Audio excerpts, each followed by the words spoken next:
मुख्यतः आज का जो प्रेस कॉन्फ्रेंस है ये राहुल जी ने जो अभी थोड़ी देर पहले एक पत्रकार इंटरेक्शन रखा था उसको लेकर है। बड़े ध्यान से हमने आज राहुल जी को सुना है। अगर इसको समअप किया जाए कि आखिर उनकी आज मांग क्या थी और उनका पूरा वार्तालाप क्या था तो 5 बिंदु उभर के आते हैं। पहला विषय, और जिसको बार बार उन्होंने कहा है कि putting money directly into people's hand या उनके पॉकेट में, डायरेक्टली लोगों के जेब में और उनके हाथ में पैसा देना, एक तरह से डायरेक्ट बेनिफिट ट्रांसफ़र के बारे में कह रहे हैं। दूसरा उनका जो विषय था वो था डिमांड बढ़ाना ताकि मार्केट और इकोनॉमी सुचारू रूप से चल सके। तीसरी बात जो उन्होंने कहा है, बार बार कहा है कि बहुत बड़ी तूफान आ रही है, तूफान आ रही है, तूफान आ रही है। चौथी बात, बुजुर्गों की रक्षा करना, जो एल्डरली लोग हैं उनकी रक्षा होनी चाहिए।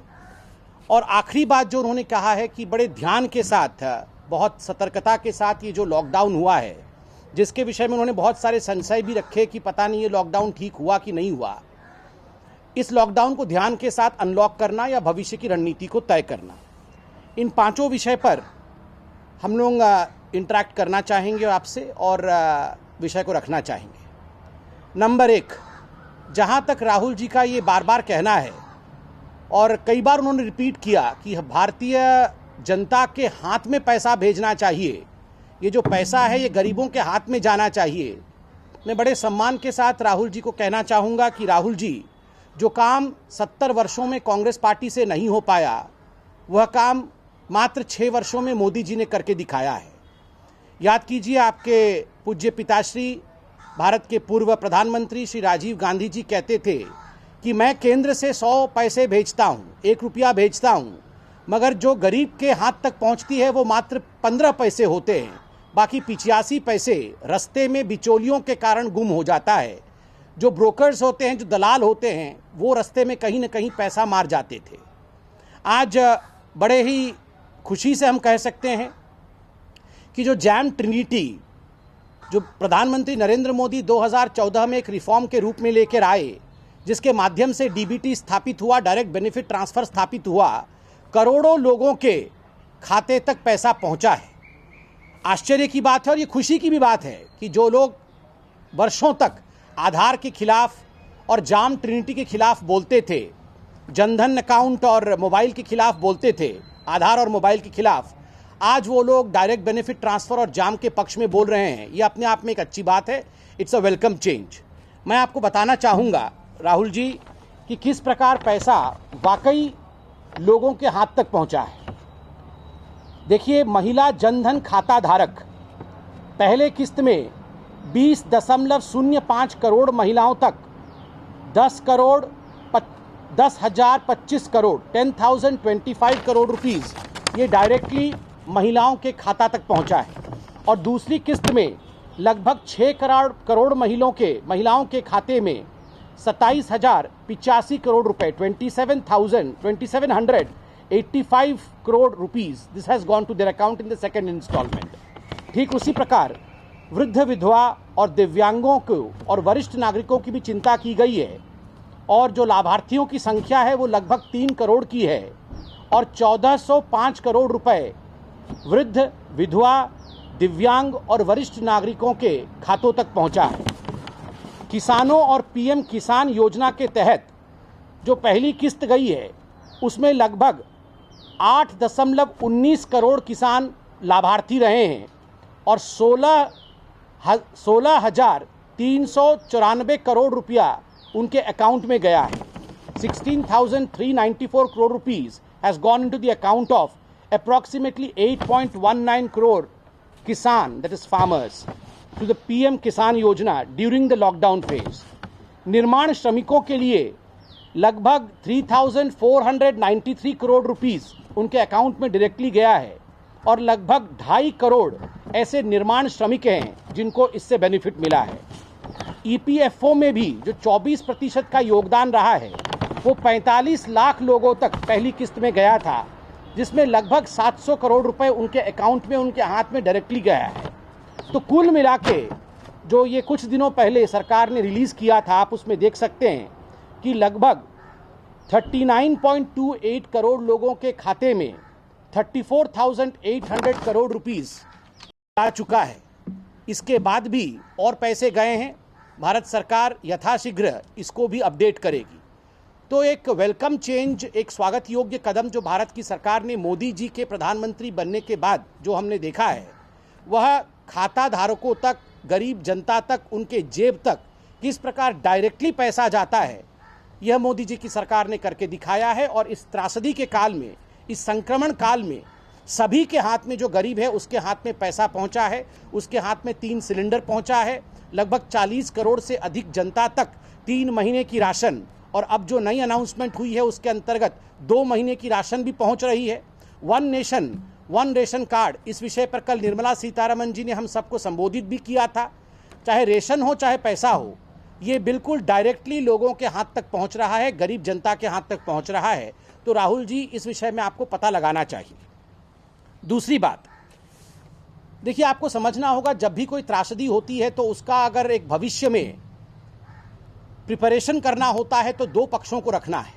The immediate address of the crisis, वर्तमान में जो क्राइसिस है उसको अभी के अभी एड्रेस करना, और भविष्य के लिए प्रिपरेशन रखना। आप देखिए, मोदी जी की सरकार ने गरीबों के हाथ में पैसा पहुंचा करके उनके खाने की, उनकी दवा की, उनकी सारी पीएम आयुष्मान योजना के माध्यम से उनकी दवा की, इन सारे विषयों की चिंता तत्काल में किया।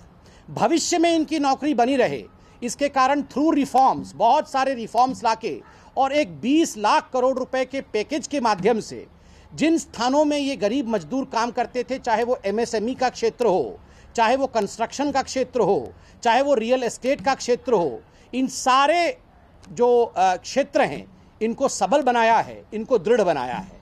Because of this 20 lakh package that we are discussing about almost every day, 4 o'clock Nirmala ji would be addressing the media yet again.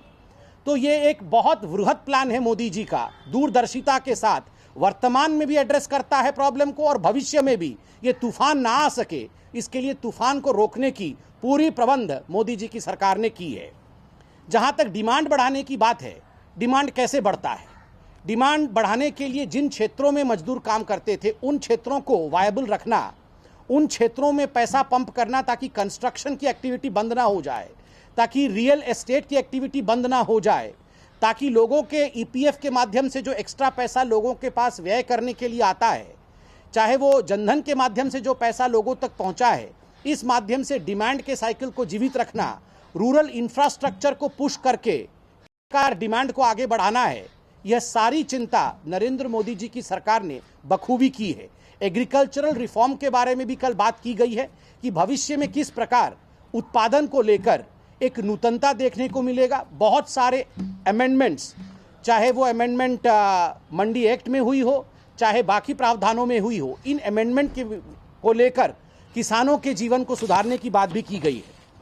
Rahul ji ने आज बार बार कहा कि वो भविष्य में बहुत बड़े तूफान को देख रहे हैं। राहुल जी, प्रधानमंत्री नरेंद्र मोदी साधारण प्रधानमंत्री नहीं है। तूफानों से खेलना और तूफानों से 2-2 हाथ करना, यह उनका सदैव ही एक गुण रहा है। तूफानों से 2-2 हाथ करना और तूफानों को हरा देना, यह उनका गुण रहा है। आप याद करिए, जब हमने सत्ता संभाला था तो किस प्रकार का तूफान था। वो तो सुनामी था, वो सुनामी था भ्रष्टाचार का, वो सुनामी था पॉलिसी पैरालिसिस की। इतने बड़े सुनामी से एक बहुत कम समय के अंदर नरेंद्र मोदी जी ने जिस प्रकार भारत की जनता को उबार के निकाला, वो अपने आप में ऐतिहासिक था। तो सुनामी से लड़ना, जो भ्रष्टाचार से निपट पाए हम, पॉलिसी पैरालिसिस से निपट पाए हम, कोरोना से भी हम सक्सेसफुली निपट पाएंगे। आज राहुल गांधी कह रहे थे कि कार्बोरेटर में फ्यूल नहीं जाता है तो गाड़ी नहीं चलती है। राहुल जी, बहुत सम्मान के साथ हम कहना चाहते हैं, 70 वर्षों में जिस प्रकार से कांग्रेस पार्टी ने कार्बोरेटर में भ्रष्टाचार रूपी कचरा जमा कर रखा था, उस भ्रष्टाचार रूपी कचड़े को नरेंद्र मोदी जी ने शिष्टाचार और रिफॉर्म के माध्यम से साफ किया है। हमने कार्बोरेटर को भी साफ किया है, इंजन को भी साफ किया है, पूरे तंत्र का सर्विसिंग किया है। आप बिल्कुल चिंता ना करिए, भारत एक ऐसी गाड़ी है, आज हर तूफान से मुकाबला करते हुए ये नाव, ये जहाज अपने गंतव्य स्थान तक पहुंचेगी। आज पूरा विश्व भारत का लोहा मान रहा है। और मैं इतना कहना चाहूँगा राहुल जी, बहुत आसान होता है लाइट हाउस पर खड़े होकर दूर से तूफान को देखना, बहुत आसान होता है किनारे पे खड़े होकर तूफान का आकलन करना, बहुत मुश्किल होता है कश्ती पर चढ़ करके मल्हार बन करके कश्ती को तूफान से उबार करके निकालना, और यह काम बखूबी नरेंद्र मोदी जी ने पहले भी किया है। और आप निश्चिंत रहिए, तूफान से भारत को कैसे निकाल के लाया जाता है और इस पूरे आपदा को अपॉर्चुनिटी में कैसे बदला जाता है, राहुल जी आप यह भी समय रहते देखेंगे। अंत में राहुल जी ने लॉकडाउन को एक सही तरीके से खोलने की बात कही, बुजुर्गों को केयर करने की बात कही। ये तो जब 9 पदी, आपको याद होगा नवरात्र के समय जो 9 रूल्स दिए थे नरेंद्र मोदी जी ने, उसमें कहा था कि हमें अपने बुजुर्ग और जो वनरेबल हैं उनके विषय में चिंता करनी है। कभी भी उनको अकेले नहीं छोड़ना है बाहर, कभी भी उनको बाहर जाने से हमें प्रोत्साहित नहीं करना है। ये सारी चीज़ें हम सबको करना है। ये केवल सरकार का विषय नहीं है, कानून बना के सरकार तो कर ही रही है लॉकडाउन के माध्यम से, हम सबको व्यक्तिगत रूप से भी चिंता करना है। और राहुल जी मैं आपसे रिक्वेस्ट करता हूं कि आप एक बार फ़ोन उठा के महाराष्ट्र की सरकार को भी इस विषय में अवगत कराएं। जो दृश्य आज महाराष्ट्र में देखने को मिल रहे हैं वो भयावह है। हम भी राजनीति करना नहीं चाहते। आज लगभग 40% केसेस जो रोज रिपोर्ट हो रहे हैं वो महाराष्ट्र से आ रहे हैं। आज 103 लोगों की मृत्यु हुई है कोरोना के कारण, दुर्भाग्यपूर्ण है, टीवी में देख रहा था। और लगभग 50 लोगों की मृत्यु महाराष्ट्र में हुई है। लगभग 50% की कंट्रीब्यूशन महाराष्ट्र से हो रहा है। इसलिए महाराष्ट्र में बुजुर्गों की चिंता कैसी हो, महाराष्ट्र में जो लंग्स के पेशेंट है, राहुल गांधी जी ने लंग्स के पेशेंट के बारे में, जो कोमॉर्बिड कंडीशन है जिनकी, उनके बारे में चिंता की, उन पेशेंट्स की चिंता कैसे हो, जो डायबिटिक है उनकी चिंता कैसी हो। एक बार जरा फ़ोन उठा करके महाराष्ट्र के सरकार, क्योंकि उनकी सरकार है, वहाँ भी बात करें राहुल जी।